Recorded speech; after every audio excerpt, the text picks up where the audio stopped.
Ici au Cerf, Eugène Lampion.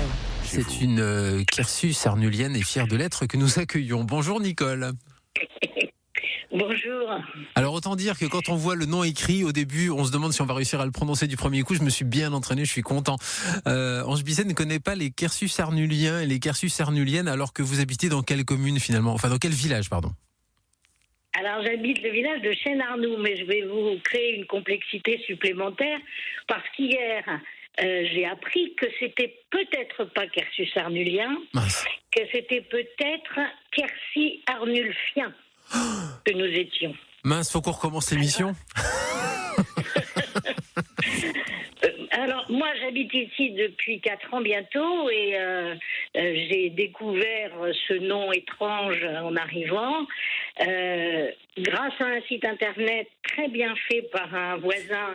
J'ai pu en apprendre davantage et savoir que Chêne-Arnoux, c'était le nouveau nom d'un village qui s'appelait anciennement Quercus arnulfi, le chêne, l'aigle et le loup.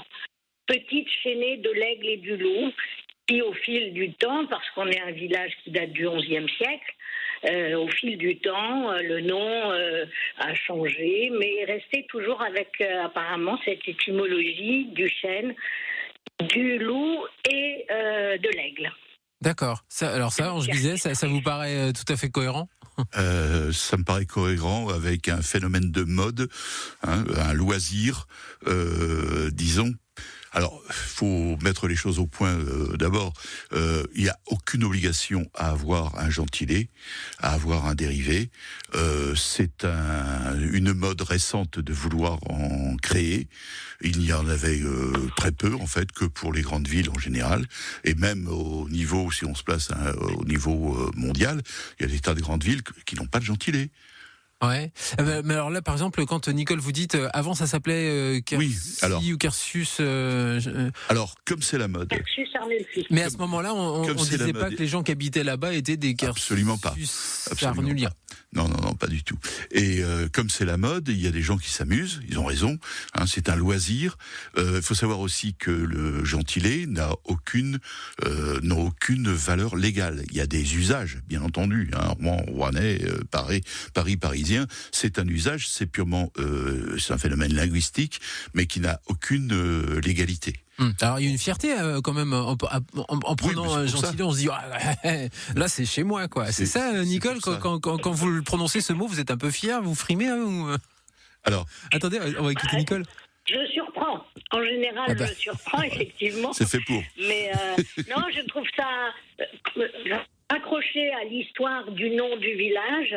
Je trouve que ça a quelque chose de personnel et d'important. On a travaillé lors des vœux du maire de l'année dernière, notamment avec Éric Marion, donc le voisin qui a fait ce site sur le village. On a travaillé à réfléchir à la création d'un blason. Et grâce à l'origine du nom, on a créé des projets autour du chêne, de l'aigle, du loup. Tout ça a créé une dynamique qui est sympathique. Et puis bon, moi j'ai l'habitude, quand j'étais petite, j'habitais à Saint-Cloud et j'étais donc clodoaldienne, ce qui déjà a été un peu particulier. J'allais vous le demander. Comment vous m'avez dit, Clodoaldienne. Clodoaldienne. D'accord. C'est bizarre la suite du mot. Saint-Cloud. Bon, en tout cas, le site, on va juste le donner pour les gens qui habiteraient à Chêne-Arnoux, qui nous écoutent, ou les gens qui se disent mais oui, je connais quelqu'un là-bas. Ça s'appelle chêne-arnoux.webly.com. Et pour ceux qui n'auraient pas le temps de le noter, on pourra le donner hors antenne. Merci Nicole pour ce témoignage. Une bonne journée à vous. Au revoir. Merci à vous.